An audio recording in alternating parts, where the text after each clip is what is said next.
Hello everyone, welcome to my channel Tejasvi Insaan, and I'm Ankita and I'm back with the 8th episode of the Bible Storytime series, The Moses and the Burning Bush.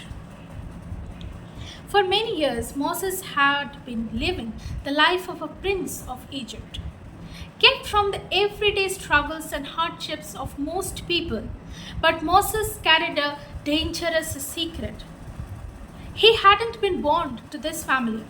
He was born an Israelite and hated slave of the Egyptians. Moses had been adopted into the royal family with his past kept hidden from the Pharaoh. He had always been careful not to tell the truth slip out until one day he spied an Egyptian beating an Israelite worker. "No, stop!" he yelled, sprinting to reach the Egyptian. "I command you to stop." But this cry came too late. With a final terrible blow, the worker fell to the floor, dead. Moses stared in shock at the fallen worker, an Israelite like himself. A powerful rage stirred in him. Gasping his stuff, he stormed over to the Egyptian. There was a short struggle, but only one man could stood at the end of it. "What have I done?" gasped Moses, looking down in horror. I have killed him." It wasn't long before the Pharaoh discovered Moses' crime. He sent for the prince, but when the Pharaoh guards entered his room, he found it empty.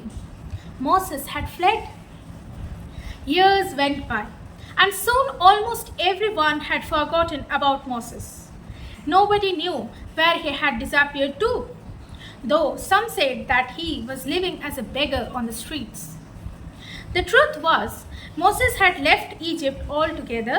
He had made it to the land of Midian, where he had met and married a beautiful woman named Zipporah. Now he worked as a shepherd for her father, Jethro, and had never been happier. "Where do you think we are going?" Moses called one warm summer morning. The sky was clear, the air was fresh, and the sheep were grazing peacefully all around him. "Yes, I am talking to you," he continued, his eyes fixed on a lamb that was leaping up the slopes to the mount he rode. The lamb ignored him. With a sigh, Moses chased after it, hoping to catch it before it got into any trouble. But when he arrived at the foot of the mountain, the lamb stopped in his tracks. So too did Moses, for in front of him was a bush burning with the most intense flames he had ever seen. "I don't understand," said Moses. "The fire looks so fierce, but the bush remains unharmed."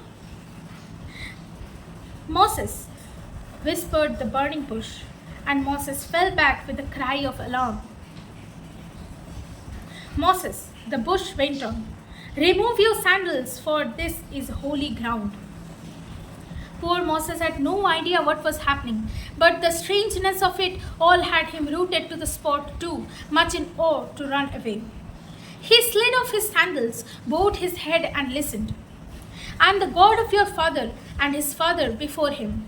I have seen how your people suffer under the cruel rule of the Egyptians, and by our hands I will see it ended." "Mine?" stuttered Moses. "Yes, Moses, you will lead my people free of Egypt to a land flowing with milk and honey." Moses couldn't believe it. "Who am I to save the Israelites?" he demanded. "Even if I return to them, they would mock me and ask me who sent me, and what would I say then?"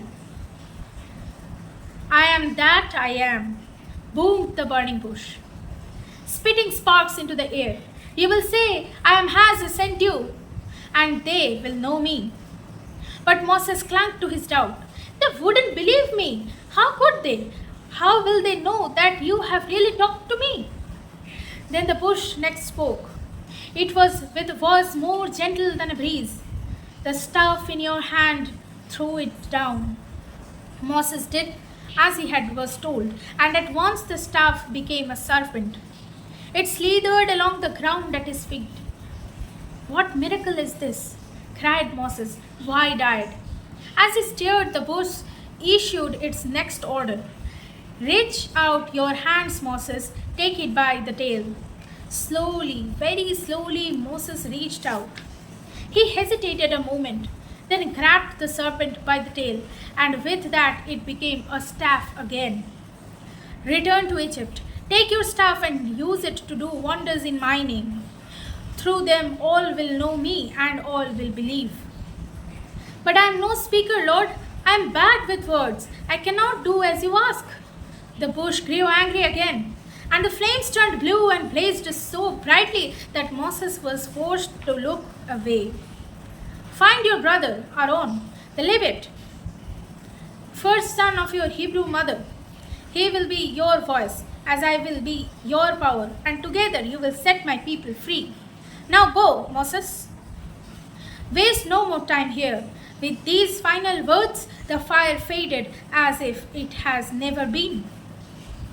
Moses walked away from Mount Horeb in a daze. The sky was clear, the air was fresh, and the sheep were still quietly grazing as though nothing unusual had happened. Set my people free, Moses whispered, reliving his encounter with the burning bush. He took a long, deep breath before releasing it in a shuddering sigh. It was time to return to Egypt. That's it for today. Stay tuned for the 9th episode and we will be back soon. Thanks for watching.